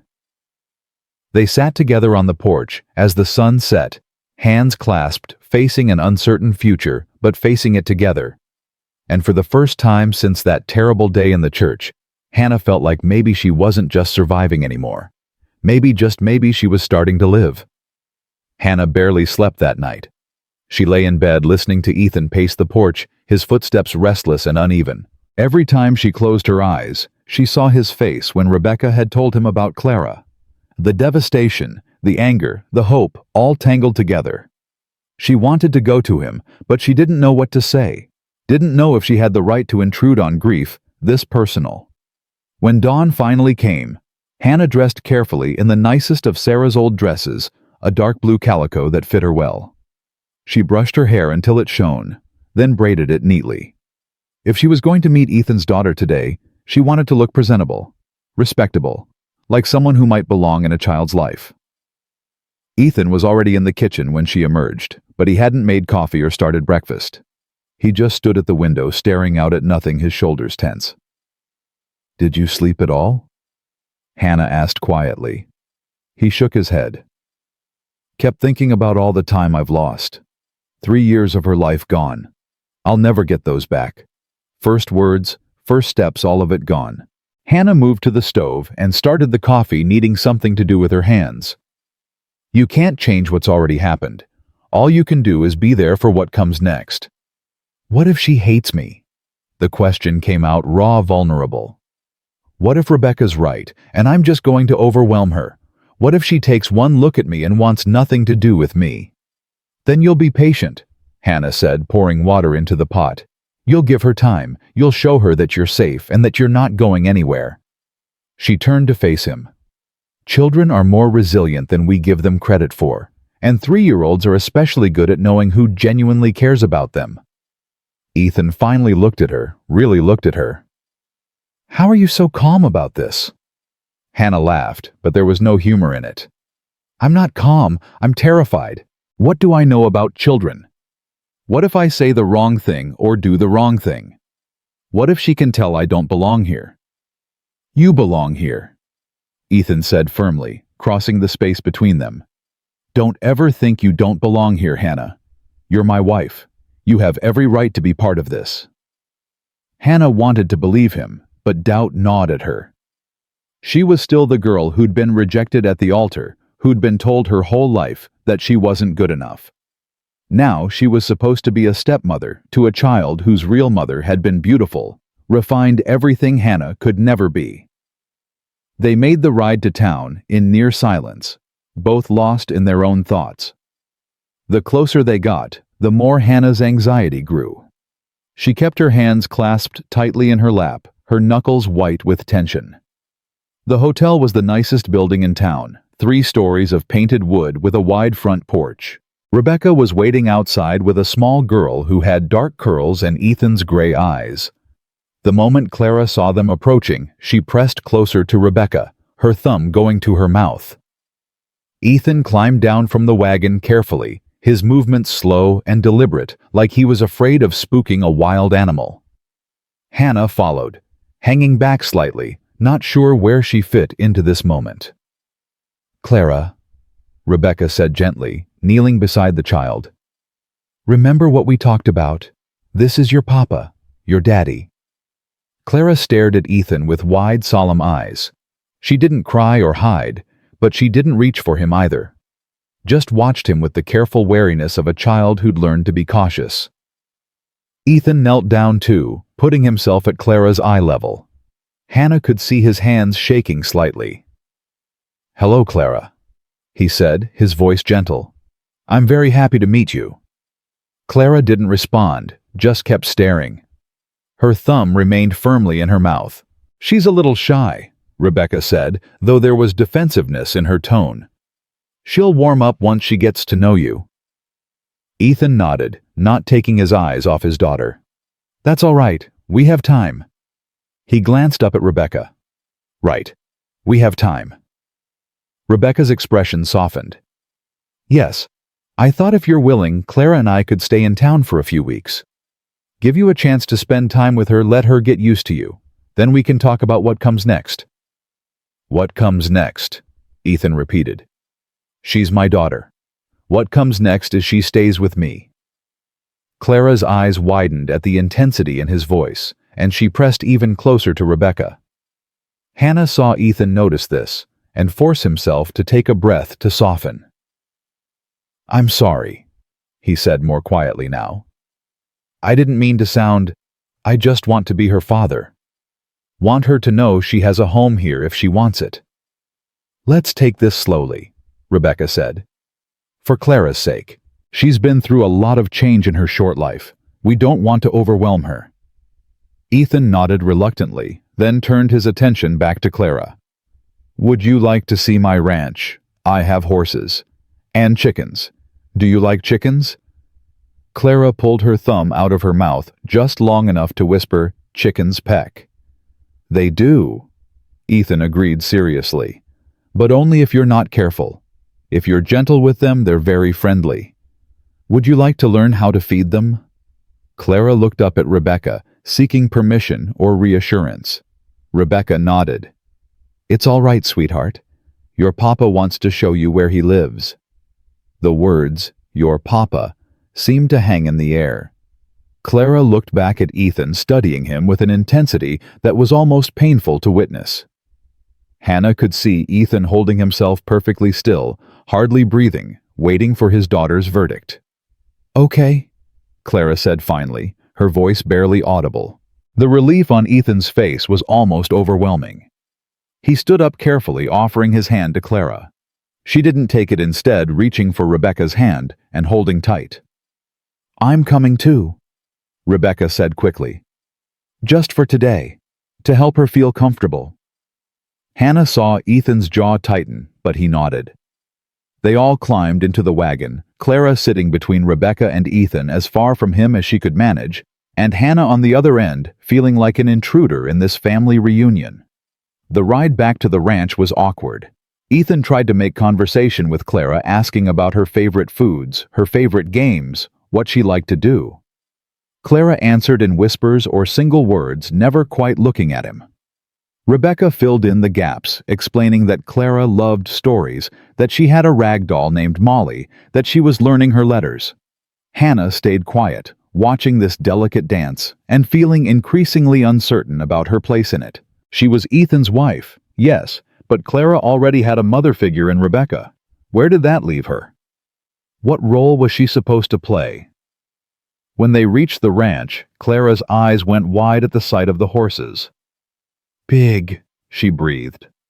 "They are big," Ethan agreed. "But very gentle. Would you like to meet them?" Clara nodded, and for the first time she looked directly at her father with something like interest. Ethan led her to the corral, Rebecca close behind, and introduced her to each horse by name. Clara listened intently, her earlier wariness starting to fade just slightly. Hannah hung back, feeling more and more like she didn't belong here. She should go inside, start lunch, give them space. But something kept her rooted in place, watching Ethan with his daughter, seeing a side of him she'd never witnessed before, tender, patient, desperate to connect. "And who's that?" Clara asked suddenly, pointing at Hannah. Everyone turned to look at her, and Hannah felt her face flush. "I'm Hannah," she said, trying to keep her voice steady. "I live here too." Clara's small face scrunched up in confusion. "Why?" "Because Hannah is my wife," Ethan said gently. "Remember, Aunt Rebecca told you I got married? Hannah is your—" He hesitated, clearly, not sure what word to use. "Hannah is your papa's friend," Rebecca supplied smoothly. "She helps take care of the ranch." Hannah felt the word friend like a slap, even though she knew Rebecca was probably just trying to simplify things for Clara. But it stung nonetheless, being reduced to just a friend, someone who helped with chores. "Do you have chickens?" Clara asked Hannah directly, her curiosity apparently overcoming her shyness for a moment. "I do," Hannah said, managing a smile. "Would you like to help me feed them?" Clara looked to Rebecca for permission again, and Hannah felt another pang. This child had been taught that Rebecca was her security, her safe person. It would take time to change that, if it could be changed at all. "Go ahead, sweetheart," Rebecca encouraged. "I'll be right here." Clara walked toward Hannah slowly, her steps hesitant. Hannah led her to the chicken coop, very aware of Ethan and Rebecca watching. She showed Clara how to scatter the grain, how to move slowly so the chickens wouldn't scatter. Clara giggled when one brave hen pecked near her feet, the first real laugh Hannah had heard from her. "She likes you," Clara announced, pointing at the hen. "I think she does." Hannah agreed. "Do you want to give her a name?" Clara considered this seriously. "Fluffy." "Fluffy is a perfect name," Hannah said, even though the chicken was scraggly and definitely not fluffy. But Clara beamed at the approval, and Hannah felt something warm bloom in her chest. They spent the rest of the morning together, all of them carefully navigating this new dynamic. Ethan tried to engage with Clara, showing her the barn, the garden, the creek. Clara slowly warmed to him, though she still kept her distance, still looked to Rebecca for reassurance. Rebecca maintained her role as mediator, smoothing over awkward moments and explaining things to Clara. And Hannah tried to find her place in all of it, helping where she could, but mostly feeling like an outsider looking in on someone else's family. By lunchtime, Clara was tired and cranky. She wanted Rebecca to hold her, refused to eat what Hannah had prepared, and started crying when Ethan tried to comfort her. It was clear the morning had been too much, too overwhelming. "I should take her back to town," Rebecca said, scooping up the tearful child. "Let her rest. Maybe we can try again tomorrow." Ethan looked devastated, but nodded. "Whatever she needs." Hannah watched them prepare to leave, saw the way Clara clung to Rebecca, the way Rebecca held her with practiced ease. This was what motherhood looked like, this natural connection, this instinctive knowledge of what a child needed. Hannah had none of that. She didn't know the first thing about caring for a child, about being what Clara might need. After they'd gone, the ranch felt too quiet. Ethan stood in the yard staring after the departed wagon, his hands clenched at his sides. "She hates me," he said flatly. "She doesn't hate you," Hannah replied, though she wasn't entirely sure. "She's confused and overwhelmed. You're a stranger to her, Ethan. It's going to take time." "I'm her father," Ethan said, his voice breaking. "I should be the one she runs to when she's upset, not the aunt who kept her from me for 3 years. Hannah didn't know what to say to that. He was right, it should have been him. But it wasn't, and no amount of wishing would change that reality. The next week fell into an uncomfortable pattern. Rebecca brought Clara to the ranch every day, staying for a few hours before taking her back to town. Clara slowly became more comfortable around Ethan, though she still kept her distance. She'd talk to him about the animals, laugh at his stories, even let him push her on the swing he'd hurriedly built. But she never called him Papa or Daddy, never reached for his hand, never sought his comfort when she was upset. Hannah tried to help, but she felt increasingly inadequate. She didn't know how to talk to children, didn't know what games they played, or what stories they liked. Every time she tried to connect with Clara, she felt herself being compared to Rebecca, elegant, confident Rebecca, who knew exactly how to handle a 3-year-old. One afternoon, Rebecca found Hannah alone in the kitchen while Ethan was showing Clara the horses.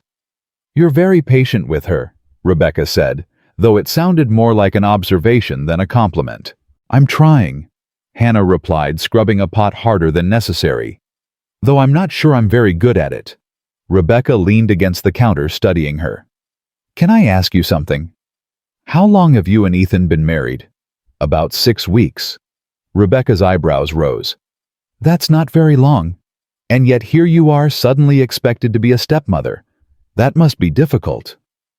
"Everything about my life right now is difficult," Hannah said before she could stop herself.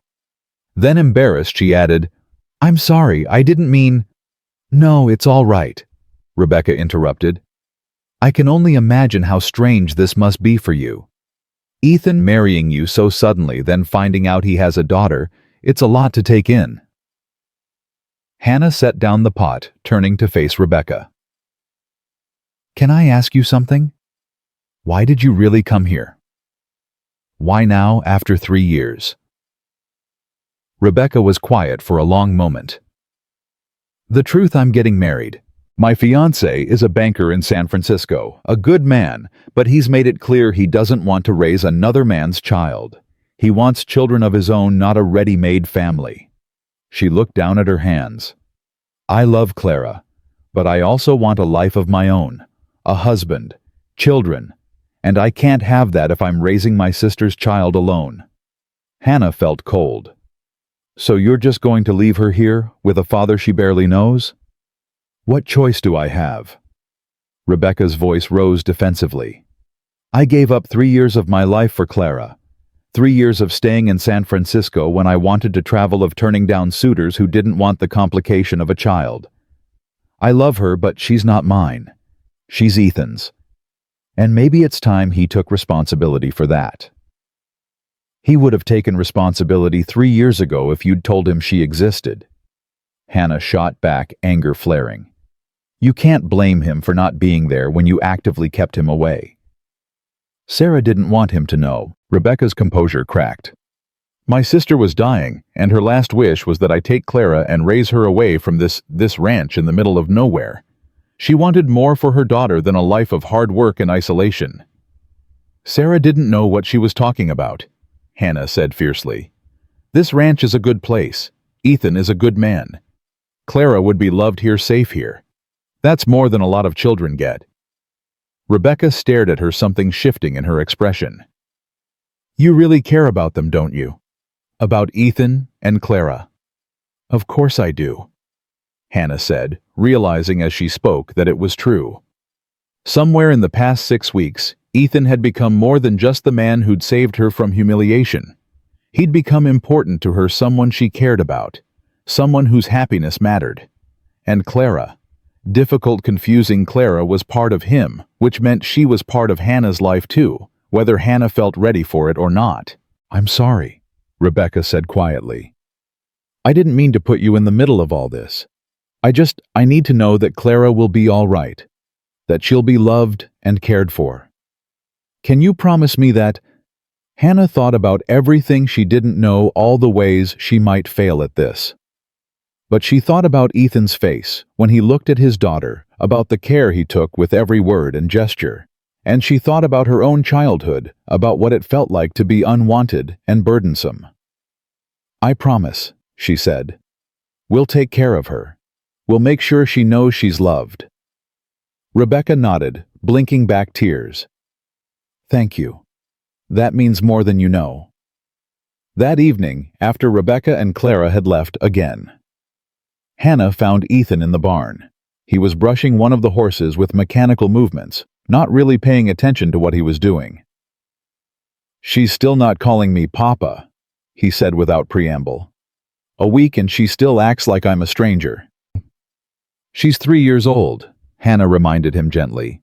"Her whole world is changing. Give her time." "What if time isn't enough?" Ethan set down the brush, turning to face her. "What if Rebecca's right, and I'm not what Clara needs? What if Sarah was right to keep her from me?" Hannah moved closer, placing her hand on his arm. Sarah was wrong. She was dying, and scared, and not thinking clearly.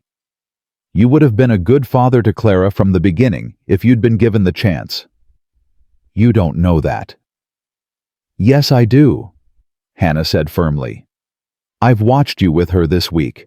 I've seen how patient you are, how carefully you try to connect with her. That's what being a good father looks like, Ethan.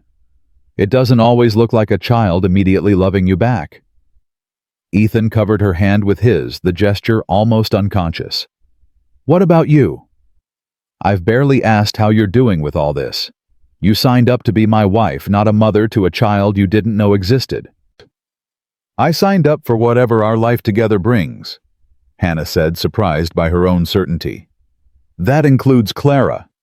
I'm not going to lie and say I know what I'm doing because I don't, but I'm willing to figure it out, if you want me to." Ethan looked at her with something in his eyes that Hannah couldn't quite name. "I want you to. I need you to. I don't think I can do this without you."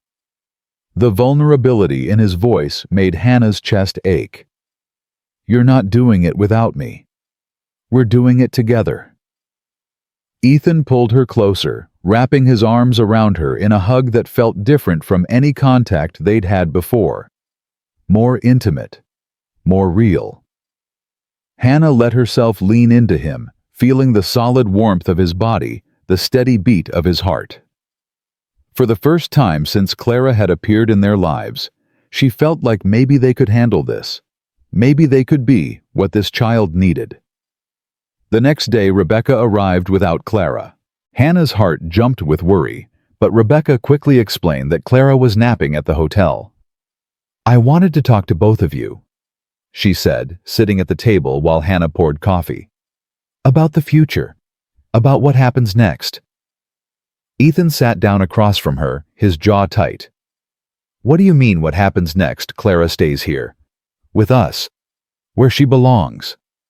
"I agree," Rebecca said, and both Ethan and Hannah looked at her in surprise. "I think it's time Clara came to live with you permanently. But we need to do this right. We need to make the transition as easy as possible for her."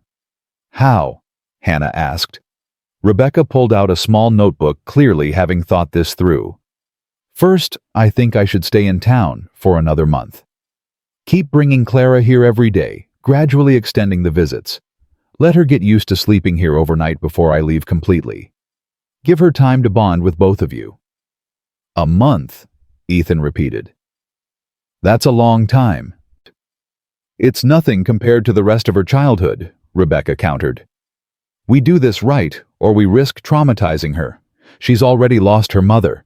I don't want her to feel like she's losing me too, even though I know I can't be part of her daily life anymore."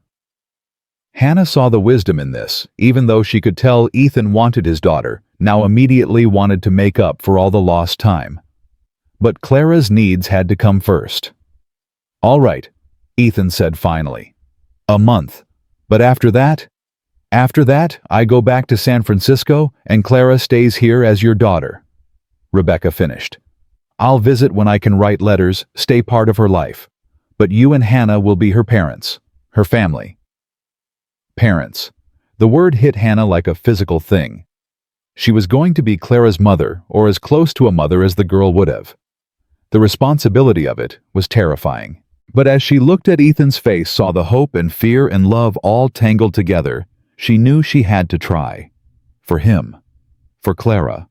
For the family they were trying to build from broken pieces. "We can do this," she said, more to convince herself than anyone else. "We'll make it work." Rebecca smiled, and for the first time it looked genuine. "I think you will. You're stronger than you look, Hannah. Both of you are." The month that followed was the hardest of Hannah's life, but also somehow the most meaningful. Clara came to the ranch every day, staying longer each time. She started calling Ethan Papa, hesitantly at first, then with growing confidence. She let Hannah braid her hair, read her stories, tuck her into the small bed Ethan had built in the spare room. There were setbacks nights when Clara cried for Rebecca, mornings when she refused to talk to anyone, moments when Hannah felt completely out of her depth. But there were victories too. Clara's first real laugh at something Ethan said the morning she woke up calling for Hannah instead of Rebecca, the day she took both their hands and declared they should all go see Fluffy the chicken together. And through it all, Hannah and Ethan grew closer. They talked late into the night about how to handle Clara's fears, her questions, her grief for the mother she'd never really known. They supported each other through the hard moments and celebrated the small wins. They became partners in the truest sense, united by their determination to give this child the love and stability she deserved. On the last day before Rebecca was set to return to San Francisco, Clara cried. Not hysterically, but with quiet, hiccuping sobs that broke Hannah's heart. Rebecca held her, whispering reassurances, promising to write and visit. "I love you, sweetheart." Rebecca said, her own voice thick with tears. "And I always will. But your papa and Hannah love you too, and they're going to take such good care of you." Clara looked up at Hannah and Ethan, her small face tear-stained. "Promise? Promise," Ethan said hoarsely, kneeling beside her. "We promise, Clara. You're our daughter now. We're your family." Clara thought about this for a long moment, then held out her arms. Ethan gathered her up, holding her tight, and Hannah wrapped her arms around both of them. They stood like that, the three of them, while Rebecca quietly gathered her things and prepared to leave. When Rebecca's wagon finally pulled away, Clara watched from Ethan's arms, still crying softly. But when Hannah offered her hand, Clara took it.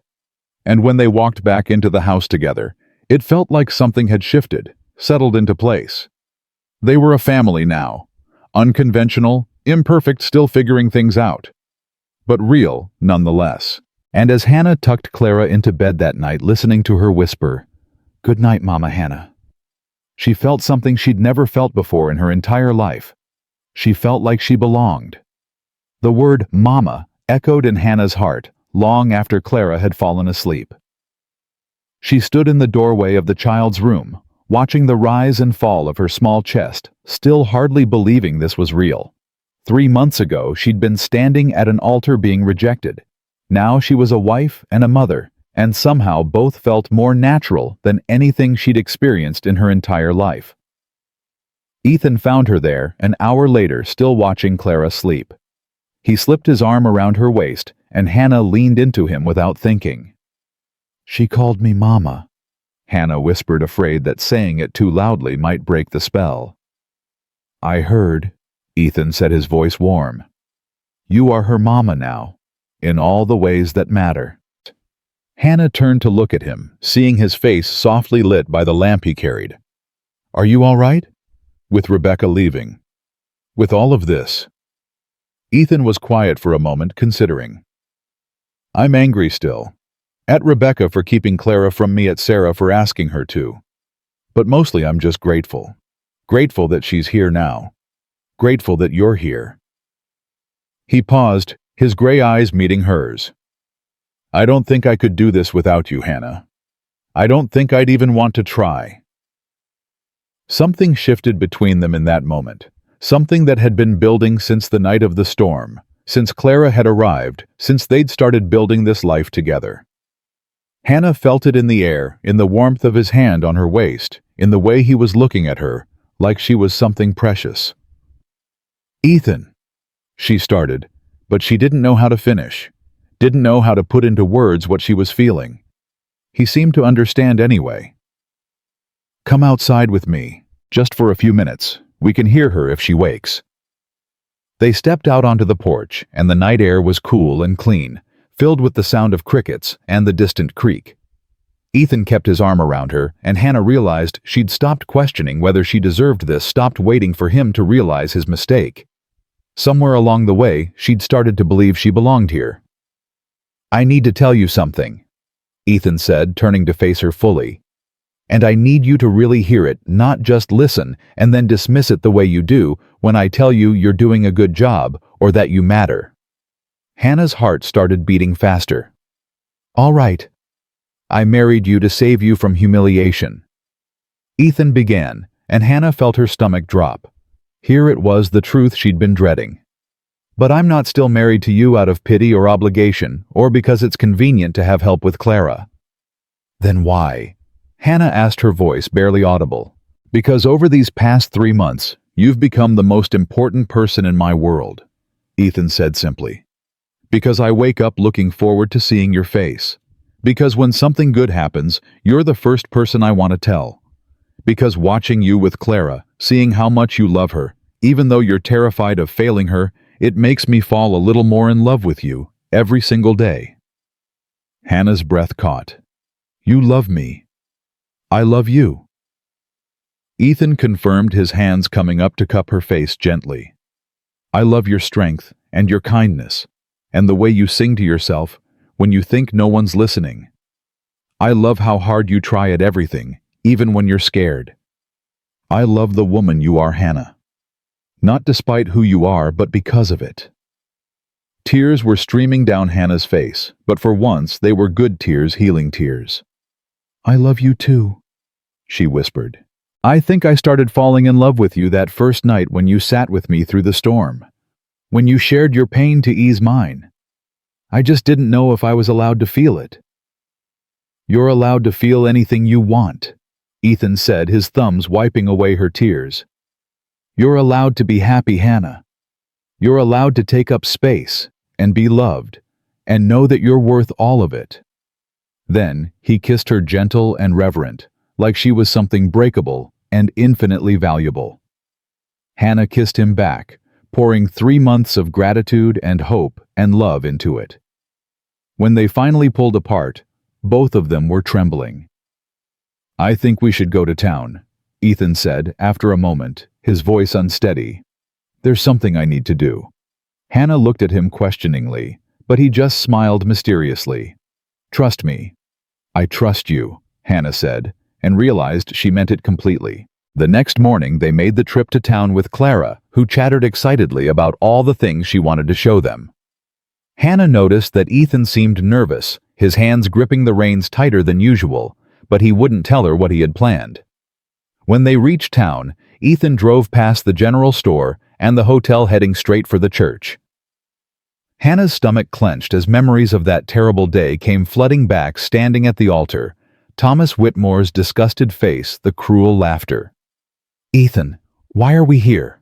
she asked, her voice tight. "Because we need to finish what we started," he said, climbing down and offering her his hand. "Trust me." Inside the church, Reverend Matthews was arranging hymn books. He looked up in surprise when they entered, Clara holding both their hands. "Ethan, Hannah, I wasn't expecting you. Is everything all right?" "Everything's fine, Reverend," Ethan said. "Better than fine. But I need to ask you something. That day you married us, it was rushed, irregular. Hannah was terrified, and I was acting on instinct. Neither of us really got to experience what a wedding should be." Hannah's heart started pounding. "Ethan, what are you doing?" He turned to her, his eyes serious but warm. "I'm asking if you'll marry me again. Properly this time. In front of God and anyone who wants to witness it with you wearing a dress you chose saying, 'Vows we both mean with our whole hearts.' I'm asking if you'll let me do this right." Hannah couldn't speak past the lump in her throat. Clara tugged on her hand. "Mama." "Hannah, why are you crying?" "Because I'm happy, sweetheart," Hannah managed. She looked at Ethan through her tears. "You don't have to do this. We're already married." "I know we don't have to," Ethan said. "But I want to. I want you to have the wedding you deserved, not the one you got. I want to stand up in front of this town and tell everyone that you're my choice, that I'm proud to be your husband. Will you let me do that?" Hannah thought about that terrible day 3 months ago, about standing in a dress that wasn't hers, about being humiliated in front of everyone. And then she thought about the life she'd built since then, about Clara sleeping peacefully in her arms, about Ethan sitting with her through storms both literal and metaphorical. "Yes," she said. "Yes, I'll marry you again." Reverend Matthews was beaming. "When were you thinking?" "2 weeks," Ethan said. "Gives us time to do it right, to invite people, to make it a real celebration." Over the next 2 weeks, the ranch transformed into a flurry of activity.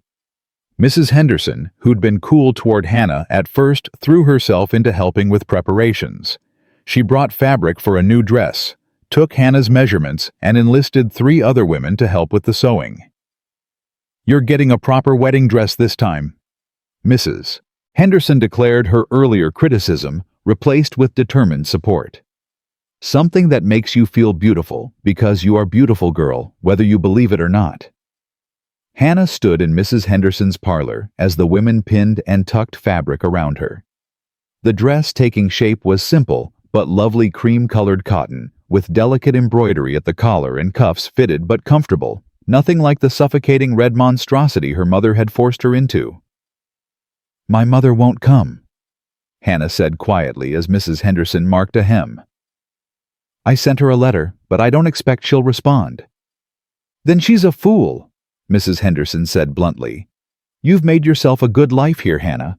A better life than most of us expected after that disaster of a first wedding." She softened her tone. "I'll admit I had my doubts about you at first. Thought maybe you were taking advantage of Ethan's kind heart. But watching you with Clara, seeing how you've made that house a home, you've proven me wrong. And I'm woman enough to say so." Hannah blinked back tears. Acceptance from someone like Mrs. Henderson, who'd known Ethan for years, who'd loved Sarah, it meant more than Hannah could express. Clara was beside herself with excitement about the wedding. She insisted on being involved in every detail, from picking wildflowers to practicing walking down the aisle. Ethan built her a small basket to carry flower petals, and she practiced scattering them with intense concentration. "When you and Papa get married, that means you'll stay forever, right?" Clara asked one evening, as Hannah tucked her into bed. "We're already married, sweetheart," Hannah explained gently. "This is just a special ceremony to celebrate it." "But you'll stay forever," Clara persisted, her small face serious. Hannah understood then what Clara was really asking. She was a child who'd lost her birth mother, who'd been separated from the only mother figure she'd known, who'd learned that the adults in her life could disappear. She needed reassurance that Hannah wasn't going anywhere. "I'll stay forever," Hannah promised, pulling Clara close. "I'm your mama, and you're my daughter, and nothing is going to change that. Not ever." Clara relaxed into her arms, satisfied. "Good. Because I love you. I love you too, little one, more than you could possibly know." The day of the wedding arrived bright and clear. Hannah woke early, her stomach fluttering with nerves, but good nerves this time, anticipation rather than dread. Mrs. Henderson arrived with the finished dress and helped her put it on, arranging her hair in a simple but elegant style. "You look beautiful," Mrs. Henderson said, stepping back to admire her work. "Truly beautiful, child. That man of yours is going to forget how to breathe when he sees you." Hannah looked at herself in the mirror and barely recognized the woman staring back. Not because she looked so different, but because she looked happy. The fear and shame she'd carried for so long had been replaced by something else, confidence maybe, or just the bone-deep knowledge that she was loved. Clara burst into the room wearing her own new dress, pink calico that she'd chosen herself, and stopped short. "Mama Hannah, you look like a princess." Hannah laughed, scooping her up. "And you look like the prettiest flower girl in the whole territory." At the church, Hannah was surprised to find it nearly full. She'd expected a small gathering, but people had turned out neighbors from surrounding ranches, townspeople who'd witnessed that first disastrous ceremony, even some of her father's old friends. Her mother wasn't there, but her father was standing awkwardly near the back, his hat in his hands. Hannah paused when she saw him, and Mrs. Henderson squeezed her shoulder. "He came an hour ago, asked if it was all right for him to be here. Said he wanted to see his daughter married proper." Hannah crossed to him, and her father looked up with eyes that held regret and something that might have been pride. "Hannah," he said quietly, "you look well. Happy." "I am happy," Hannah said. "Very happy." "I'm sorry." He said the words clearly difficult. "For not standing up to your mother more. For not protecting you better. You deserved better than what we gave you." Hannah felt tears threatening, but blinked them back. "I found better," she said simply. "I found a home where I'm wanted, where I'm loved. That's all I ever needed." Her father nodded, his own eyes damp. "Brooks is a good man. That little girl of yours is lucky to have you both." The organ began to play, and Mrs. Henderson guided Hannah to the back of the church. Clara went first, taking her role as flower girl very seriously, scattering petals with careful precision. Then Hannah stepped forward, and the church fell silent. Ethan stood at the altar, and the look on his face when he saw her made Hannah's breath catch. It wasn't pity or obligation or charity. It was love, pure and simple, so clear that everyone in that church could see it. Hannah walked down the aisle alone, needing no one to give her away. She wasn't property being transferred from one man to another. She was a woman choosing her life, claiming her happiness, walking toward a future she'd built with her own hands. When she reached Ethan, he took her hands in his, and she could feel them trembling slightly. "You're beautiful," he whispered just for her. "You take my breath away." Reverend Matthews began the ceremony, and this time Hannah heard every word. She wasn't numb with shock or paralyzed with fear. She was present, fully present, choosing this with every fiber of her being. When it came time for the vows, Ethan spoke first. "Hannah, 3 months ago, I married you because it was the right thing to do. Today I'm marrying you because I can't imagine my life without you. You've brought light to my darkest places, given my daughter a mother who loves her fiercely, and shown me that it's possible to be happy again. I promise to love you, protect you, stand beside you for all the days of my life. Not because I have to, but because I want to. Because choosing you is the best decision I've ever made." Hannah's turn came, and she spoke through tears she didn't bother to hide. "Ethan, you saved me when I was drowning, not just from humiliation, but from a life where I was told every day that I wasn't enough. You've shown me what it means to be valued, to be chosen, to be loved. You've given me a home, a family, a reason to believe in myself. I promise to love you, stand beside you, be the partner you deserve. I promise to be the mother Clara needs. I promise to never forget that this life we've built together is a gift, and I'll treasure it every single day." Then by the power vested in me, Reverend Matthew said, his voice thick with emotion, "I pronounce you husband and wife, again." Scattered laughter rippled through the church. "Ethan, you may kiss your bride." Ethan kissed her softly, reverently, and the church erupted in applause. Clara ran up to them, wrapping her arms around both their legs, and they bent down to include her in their embrace. As they walked back down the aisle together, Hannah saw faces that had once mocked her now smiling with genuine happiness. She saw Mrs. Henderson dabbing at her eyes. She saw her father nodding with quiet approval. And then she saw Thomas Whitmore standing near the door. Hannah's steps faltered for just a moment, old fears rising. But Ethan felt the change and squeezed her hand, and Clara held tight to her other hand, and Hannah remembered who she was now. She wasn't the terrified girl who'd stood here being rejected. She was a woman who'd been tested and had survived, who'd been broken and had healed, who'd been told she was worthless and had learned her own value. Thomas looked uncomfortable, clearly regretting his decision to come. But Hannah walked right up to him, head high, Ethan and Clara at her side. "Thomas," she said calmly. "Hannah, He seemed at a loss for words. "You look happy." "I am happy," Hannah said. "Happier than I ever could have been with you." He flinched, and she realized he'd come hoping for forgiveness or closure, or maybe just to satisfy his curiosity. But she didn't owe him anything. Not forgiveness, not kindness, not even acknowledgement.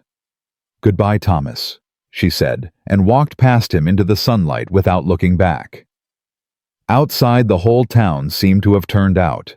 Someone had set up tables in the square, and there was food and music and laughter. Ethan pulled Hannah into his arms as a fiddle started playing, and they danced right there in the dusty street, just as they'd done in her imagination on that terrible first day. But this time, it was real. This time, she was wearing a dress she'd chosen, standing in the arms of a man who loved her with a daughter, tugging at her skirt, wanting to dance too. This time, she wasn't surviving humiliation, she was celebrating joy. Clara insisted on dancing too, and Ethan lifted her onto his hip while keeping one arm around Hannah. They danced together as a family, while the whole town watched and clapped, and Hannah felt something she'd never felt before in her entire life. She felt free. As the sun began to set, casting everything in golden light, they made their way back to the wagon. People called out well wishes and congratulations. Mrs. Henderson hugged Hannah tight and whispered, "You've earned this happiness, girl. Don't you ever forget that." Clara fell asleep on the ride home, exhausted from excitement. Hannah held her close while Ethan drove one hand on the reins and one resting on Hannah's knee. "Thank you," Hannah said quietly, "for giving me the wedding I didn't know I needed." "Thank you for saying yes," Ethan replied, "for taking a chance on me, on us, for building this life with me." "It's a good life," Hannah said, looking at the sleeping child in her arms, at the man beside her at the ranch appearing on the horizon their home. "It's a better life than I ever dreamed of having."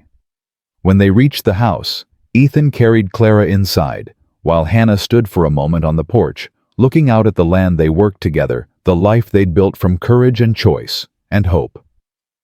She thought about that terrified girl standing at an altar 3 months ago, certain her life was over. She thought about her mother's voice telling her she wasn't good enough, would never be good enough. She thought about all the years of shame and self-doubt and believing she didn't deserve happiness.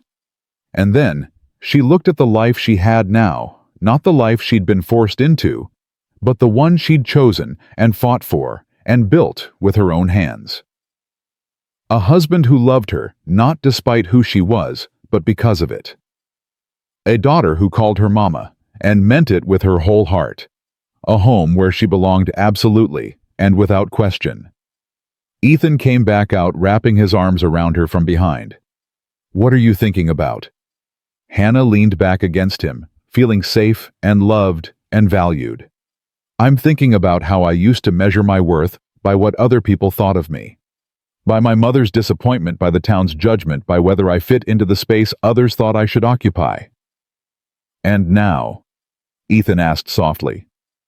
Hannah turned in his arms, looking up at the man who'd changed everything. "Now I measure my worth by the life I've built, by the love I give and receive, by the woman I've become. And by that measure, Ethan Brooks, I'm worth more than I ever imagined." Ethan smiled, that slow, warm smile that never failed to make her heart skip. "You always were, Hannah. You just finally learned to see it." They went inside together to the home they'd made, to the daughter they loved, to the life they'd chosen.